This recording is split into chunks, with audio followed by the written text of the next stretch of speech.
All right, this video is going to be a little bit different than some of the videos on our channel that you've seen recently, but I basically just want to recap my Rut-Cation from this year. I took a week off of work the first week of November and hunted with my dad, and we truthfully weren't really worried a whole lot about the camera, so we had a lot of footage, but just of mainly action, so I figured I'd just kind of run through and break down each day kind of what happened. Hopefully I can paint a good enough picture for you guys. I got some notes on my phone, so I'm just going to kind of run through it. And before we start, the first hunt of that said Rut-Cation was actually with Jake. I was hunting with my dad, but Jake was also hunting, and it's the last video on our channel. So the video before this, we ended up encountering a pretty good buck, and both of us actually almost got a crack at him. But that is, like I said, on our channel already, so if you want to start from the beginning, that's where you need to go.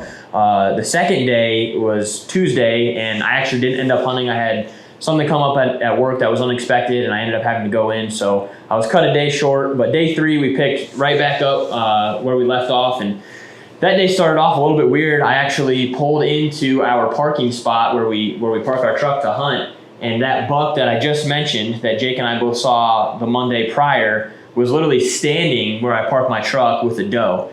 So I was like, man, what are the odds of that? I was kind of hoping to maybe get a crack at him or see him again, and it turns out he was standing where I parked the truck, and he ended up running across the road with the doe. So it wasn't a great start to the day, but we ended up having a pretty good sit. Dad and I were right back in the same tree. We had hunted Monday morning, and we saw a pretty solid 8-pointer that we'll end up getting to a little bit here, or a lot of it here throughout the rest of this. We ended up seeing him a few times this hunt, but he was working basically just a hard transition between an area that we knew a lot of does were in, and it was like kind of greenbrier, multiflora rose mixed in with some swamp habitat, and then it butt right up against an open hardwoods river bottom. He was literally just cruising that edge. There's a hard to find trail there, I assume, on the downwind side looking for does. So that was some good intel that ends up helping us in the future, or ended up helping us in the future, but we didn't know that at the time. We had also, though, been seeing a lot of deer kind of out in front of where we were hunting, so I was left with a decision to make, whether to go sit that trail where we'd seen a couple bucks or go sit where we're seeing more deer. So I ended up moving that evening with Dad to the area where we had seen more deer, just in hopes that, if there was more does, maybe that would pull a mature buck through. So we ended up hanging in a really large tree. I think it was a walnut tree. Anyway, it was a giant tree. There wasn't a lot of options, and looking back, it was just not an ideal spot, not somewhere I would want to hunt again. Being in a tree that large, especially once you're up high, just number one, didn't feel safe, and number two, it's hard to maneuver and get around the tree. So that evening we had a slow hunt, but the 8-pointer that you just saw from that morning, we ended up seeing again. I believe he stood up out of a bed in that swamp and ended up working real slow, real methodically around behind the tree. And I was unable to get around the tree, first off, and second off, it was going to be too thick for me to shoot anyhow. He hung out at about 42 yards, and like I said, I couldn't get an arrow back there, but it was really cool to see because that swamp is really thick, really nasty, kind of your traditional swampy area, and there's a lot of dead ash trees that are fallen and snapped off, and I didn't know if deer would really move through there, but he, like I said, super slow, super strategic, maneuvered into that swamp and was out of my life for that night. So typically what we do, or at least what we started doing during the rut time period, is if we hung a stand like in the afternoon, we would go ahead and just sit there again the next morning, kind of give it a morning and an evening stab in case one would be better than the other. So that next morning, we ended up right back in the same tree.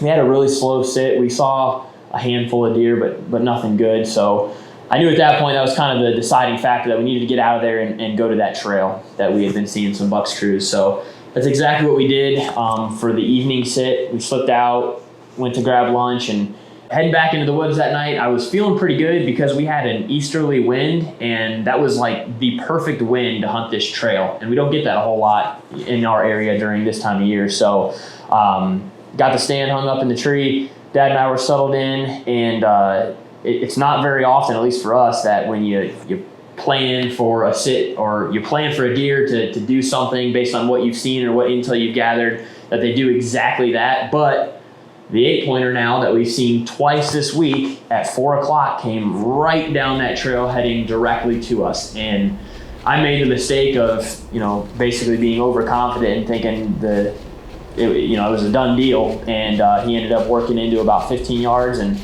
that day happened to be really sunny, really bright for whatever reason. And the canopy, is pretty open in there. And I was a little concerned as he was cruising by or coming in that, I wear glasses, we have camera gear, we got 2 people in the tree, that sun would beam on us and he would catch something. He did in fact catch something that he didn't like. I doubt it was our scent because like I said, we had an east wind and he was directly upwind from that.